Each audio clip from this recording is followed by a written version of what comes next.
Hello guys, welcome back to my YouTube channel cricket buddy, जहाँ पे आपको cricketing world के सारे न्यूज़ मिलते हैं हर दिन।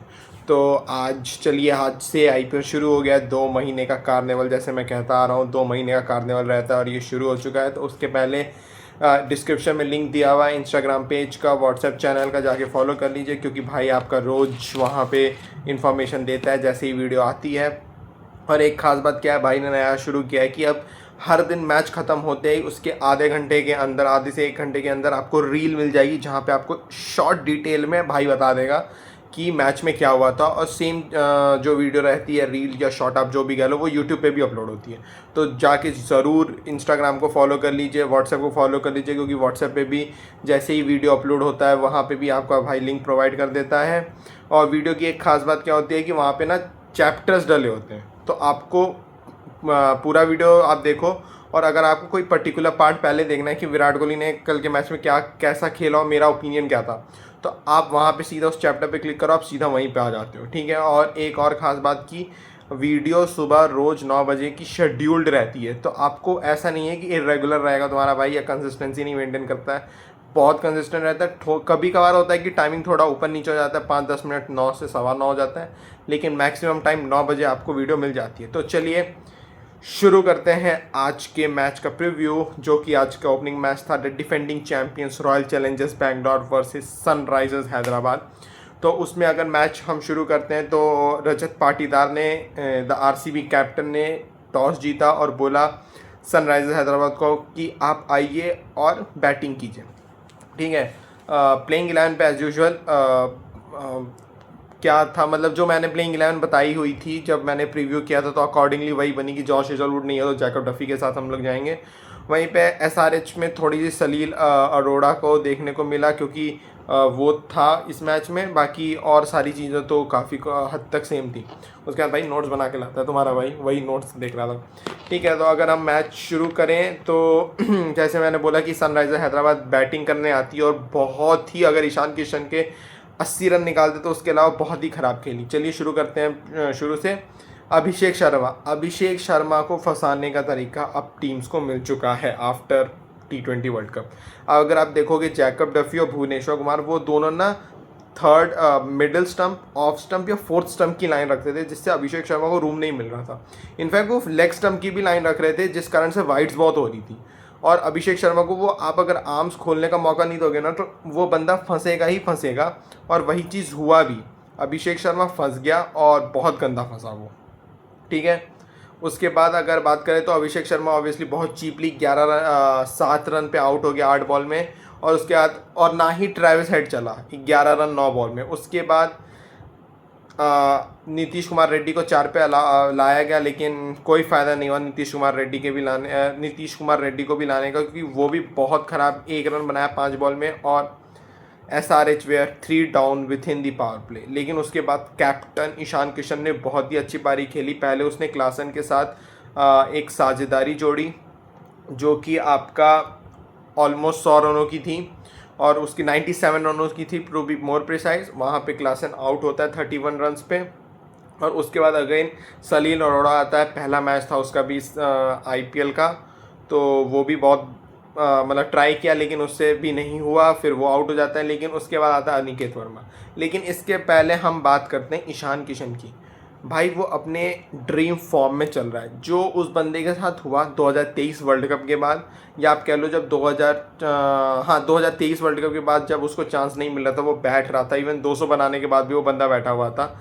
लेकिन तब भी टीम मैनेजमेंट ने उस पर, तो जब टीम मैनेजमेंट उसको अलाउ नहीं कर रही थी और वो बाहर बैठा हुआ था, काफ़ी कुछ हुआ। उसके बाद उसके सेंट्रल कॉन्ट्रैक्ट चला गया। फिर जिस तरीके से वो अभी लेटेस्ट T20 वर्ल्ड कप में आया, हल्का मचाया, और अब जैसा उसने इनिंग्स खेला है भाई, वो मैच में बहुत हद तक SRH को रखा है। अगर उसके 80 रन नहीं होते तो पता नहीं SRH का क्या होता। अगेन अनिकेत वर्मा की बात करें तो अनिकेत वर्मा को जब मैंने प्रीव्यू भी किया था SRH का, जो आपको मिल जाएगा मेरे यूट्यूब चैनल, इसी चैनल पे जाके आप देखोगे, तो वहाँ पे भी मैंने बोला था अनिकेत शर्मा ने बहुत अच्छा खेला है। पिछले साल भी एक ऐसी इनिंग्स खेली थी, सिमिलर सिचुएशन था जैसा आज सिचुएशन था, इवन वर्स्ट भी था इससे, लेकिन वहाँ पे भी अनिकेत वर्मा ने अपनी प्लेस अर्न की थी।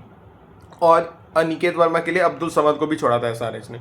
तो अनिकेत वर्मा के 43 रन्स 18 बॉल्स में 4 छक्के 3 चौकों की मदद से, वो एक जो कैमियो आया ना इनका, उस कारण से एसआरएच 200 प्लस जा सकी। वरना अगर यही आप कह लो अगर अनिकेत वर्मा रहता तो शायद 15-20 रन और बनते हैं और 200 और 220 चेस करने में कुछ भी हो सकता था। ठीक है, तो आप ये देख लो कि अनिकेत वर्मा की वो 43 रन बहुत हैंडी थे। और उसके बाद ऑब्वियसली आप देखोगे तो हर्ष दुबे 3, हर्षल पटेल 0, डेविड पान 6 और जयदेव उनटकर 4।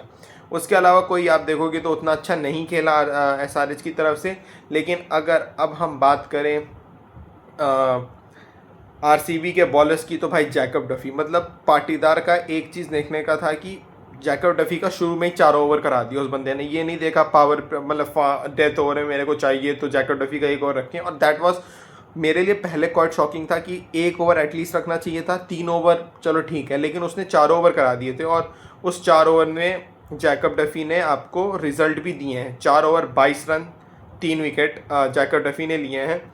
उसके बाद अगर हम पहले एक बार बॉलिंग की बात कर लें तो 3 विकेट अगेन रोमारियो शेपर्ड को मिले हैं, लेकिन काफ़ी महंगा गया 4 ओवर में 54। उसके अलावा भुवनेश्वर कुमार, अभिनंदन सिंह, सूयश शर्मा को 1-1 विकेट मिला है, वहीं कुणाल पांड्या को कोई विकेट नहीं मिली है।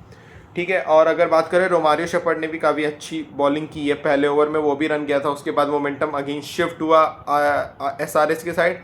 लेकिन जब वो अपना नेक्स्ट ओवर करने आया जहाँ पे उसने हेनरी क्लासन को आउट किया, फिर अगेन वो वापस से शिफ्ट हो गया था आरसीबी के साइड। एंड अगर अब हम बात कर रहे हैं आरसीबी की, तो not to forget Phil Salt fielding. भाई वो बंदे के पास ही बॉल जा रही थी, ट्रेविस हेड का कैच उसके पास, क्लासन का जो कैच किया था ना वो एक बार के लिए लगाना जब करा। मैंने जब रियल टाइम में देखा तो ऐसा लगा कि शायद उसने बाउंड्री रो पे टच कर दिया, लेकिन उस बंदे ने जो बैलेंस बैठाया था क्लासन के कैच करते समय वो काफ़ी ही अच्छा था। मतलब वहाँ पे आपको कैच करना मतलब बैलेंस कैच करके बैलेंस करना वो काफ़ी दिक्कत है। और ये सेम चीज़ ना मेरे को याद दिलाता है वो क्रिस लीन का शायद 2014 था AB डिविलियर्स का कैच, सेम पोजीशन पे उसने भी पकड़ा था, वैसे ही कैच था, वो याद दिला दिया मेरे को। उसके बाद आप अगर आप देखो तो जो ईशान किशन था, ईशान किशन का भी कैच, वो जो 1 हैंडेड डाइव कैच लिया फिल सॉल्ट ने, वो चीज़ बता दिया कि ये आज का दिन आरसीबी का है, आज का दिन फिलिप सॉल्ट का है। जहाँ जहाँ फिलिप सॉल्ट वहाँ वहाँ बॉल जा रही थी।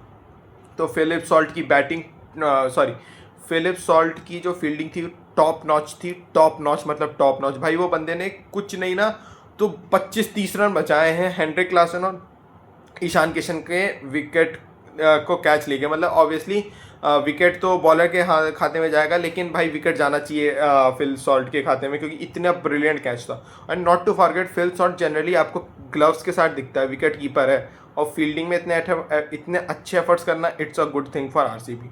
उसके बाद अगर हम बात करें रन चेस की, रन चेस शुरू होता है और ये चीज़ हमेशा एसआरएच के साथ रहेगी कि वो अगर 200 रन बना रही है तो वो 200 रन 15-16 ओवर में खाएगी भी। बॉलिंग एकदम ख़राब है, एकदम डाउन एंड आउट है।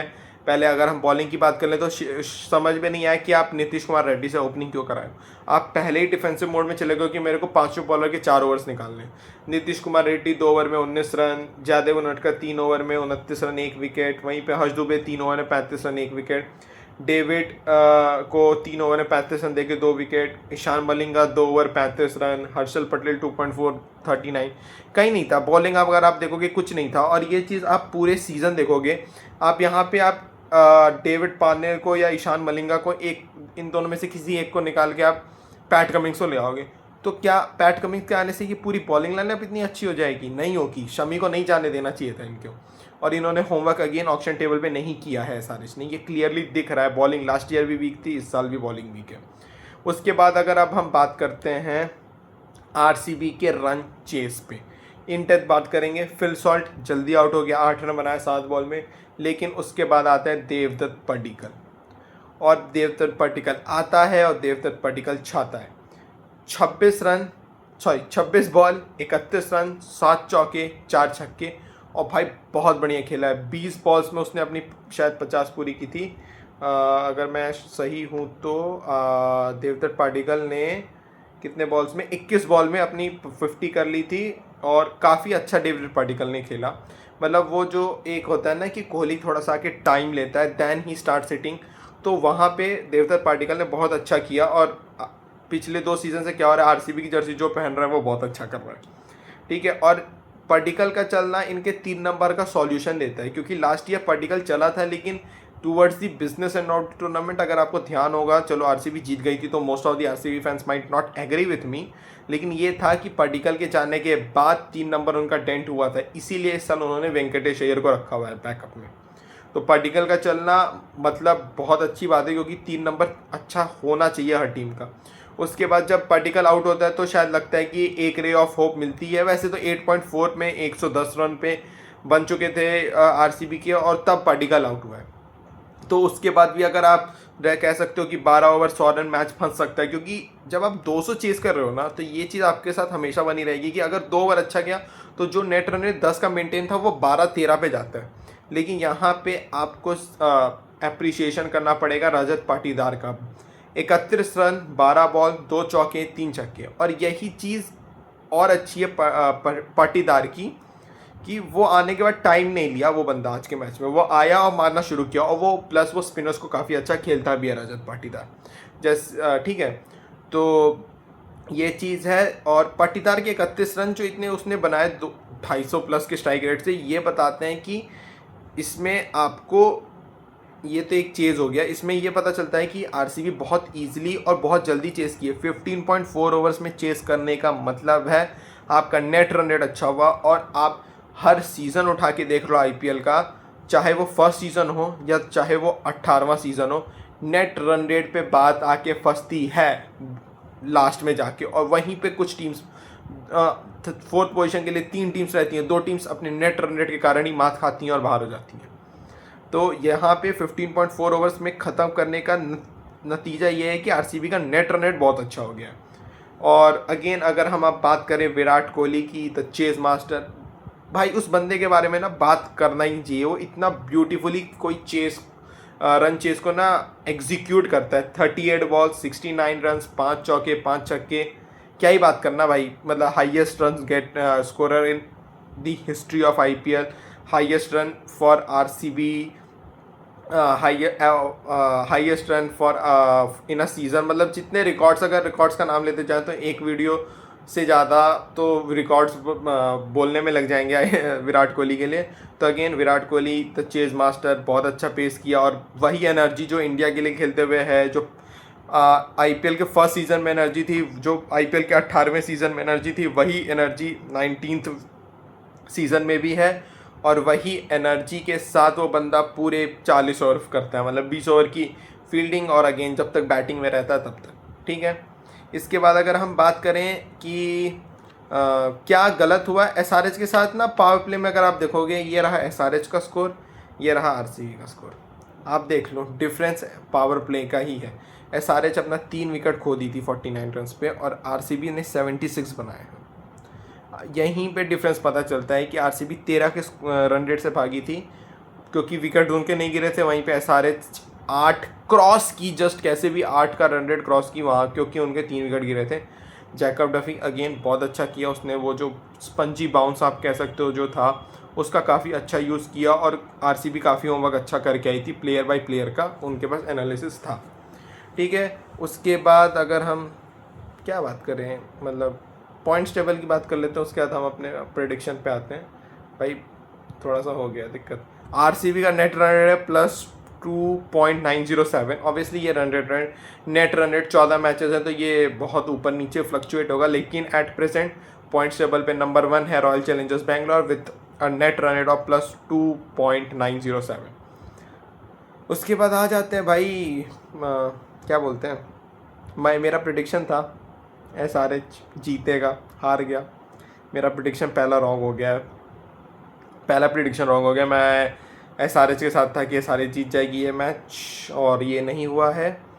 उसके बाद इसी के साथ आज के मैच के प्रीव्यूज़ यहीं तक थे। अब हम चलते हैं अगले मैच की तरफ, जो कि है एमआई वर्सेस केकेआर, और ये मैच होगा आपका मुंबई के वानखेड़े स्टेडियम में, अगर मैं रॉन्ग नहीं हूँ तो। हाँ, वानखेड़े स्टेडियम में ये मैच है, ठीक है। अगर मैं इस मैच की बात करूँ तो तो अगर इस मैच की बात की जाए तो ऑब्वियसली अगर आप देखोगे एमआई वर्सेस केकेआर में, पहले तो स्क्वाड अपडेट दे दिया जाए। मुंबई इंडियंस की तरफ से मिचेल सैंटनर और विल जैक्स अवेलेबल नहीं है इस मैच के लिए, अनअवेलेबल हैं। और अभी भी बुमराह की अवेलेबिलिटी पे क्वेश्चन है, क्योंकि जो वेलकमिंग वीडियोस होते हैं, ठीक है, वो एमआई ने बुमराह का नहीं अपलोड किया है। तो और प्लस शायद एनसीए में भी था, एनसीए बेंगलुरु में भी शायद बुमराह को बुलाया गया था कोई फिटनेस टेस्ट को लेके। तो अभी भी बुमराह की अवेलेबिलिटी पे एक बड़ा क्वेश्चन है। बाकी लेट्स सी, कल ज़्यादा क्लियर हो जाएगा इस चीज़ पे। और अगर हम कोलकाता नाइट राइडर्स की बात करें तो भाई बहुत ज़्यादा डेंट लगा हुआ है, वो तो एकदम इंजरी से ही परेशान है। नीतीश राणा, सॉरी, हर्षित राणा ऑलरेडी बाहर हो चुका था, आकाशदीप भी आकाशदीप भी बाहर हो चुका है, लेकिन हर्षित राणा का एट प्रेजेंट वो आ चुका है, रिप्लेसमेंट आ चुका है नवदीप सैनी। और जैसे जिस तरीके से लग रहा है शायद नवदीप सैनी खेल भी जाए। उसके बाद अगर हम देखें हेड टू हेड रिकॉर्ड में, पिछले 10 मैचेस का हेड टू हेड आप देखोगे तो आप कुछ नहीं कह सकते, इट्स इवन स्टीवन 5-5 दोनों ही। लेकिन अगर इसमें वही है ना कि जो पिछले साल एक ही मैच हुआ था इनका, और 2024 में केकेआर जीता था, तो उस समय दोनों मैच केकेआर निकाल लिया था। लेकिन अगर आप ओवरऑल देखोगे 35 मैचेस में भाई बहुत ज़्यादा वन साइडेड राइवरली है ये, क्योंकि 24-11 in favour of Mumbai Indians, ठीक है। तो ये काफ़ी, आप कहते हो ये राइवरली है, लेकिन ये वन साइडेड राइवरली रही है, क्योंकि मुंबई इंडियंस ने डोमिनेट किया है ईयर आफ्टर ईयर। पिछले 3 में आप कह सकते हो कि कोलकाता ने 2 जीते हैं, लेकिन again Mumbai is the front runner. अगर आप देखोगे, अगर मैच शुरू होने से पहले देखोगे तो मुंबई का पलड़ा ज़्यादा भारी रहेगा। वहीं पे अगर देखा जाए दोनों टीमों के क्या बोलते हैं, पिछले 5 मैचेस की क्या किए हैं पिछले 5 मैचों में, तो मुंबई इंडियंस पिछले 5 में से अपने 3 मैचेस हारी है। मतलब मैं पिछले आईपीएल की बात बता रहा हूँ, ये आप मत सोचना कि कहाँ से भाई बता रहा है कि 5 मैच तो हुए ही नहीं, अभी तो सीज़न स्टार्ट नहीं होने। मैं पिछले मतलब 2025 के मैं बता रहा हूँ कि आखिरी 5 मैचों में मुंबई 3 हारी है, और कोलकाता का वही रहा है, वो भी 3 ही हारी है। तो nothing to choose between the two teams, ठीक है। उसके बाद अगर देखा जाए, अगर again player to player mark करें तो मुंबई बहुत भारी है। मतलब प्लेयर टू प्लेयर मार्क करने का कोई वही नहीं है, क्योंकि मुंबई बहुत ज़्यादा भारी है। आप ये कोलकाता को दोगे कि स्पिन में कोलकाता सुनील नारायण, वरुण चक्रवर्ती हैं, तो spin department Kolkata night Riders का आप कह सकते हो कि थोड़ा सा ज़्यादा हैवी है as compare to Mumbai Indians. लेकिन पेस अटैक और बैटिंग में आप नहीं, मुंबई के ऊपर नहीं रख सकते हो कोलकाता को। कोलकाता अभी भी पहले तो फिगर आउट करना है कि सुनील नारायण के और टिम साइफर्ड और फिल एलन में से कोई खेलेगा, या टिम साइफर्ड फिल एलन दोनों खेल जाएंगे। कैमरन ग्रीन अगेन बैटिंग करेगा, बॉलिंग नहीं करेगा, एज पर दी सोर्सेज, जो सोर्सेज आई हुई हैं कि उसको बॉलिंग करने के लिए अलाउ नहीं किया गया, क्रिकेट ऑस्ट्रेलिया ने अलाउ नहीं किया। उसके बाद अगर देखा जाए प्लेयर टू प्लेयर मार्किंग हो चुकी है।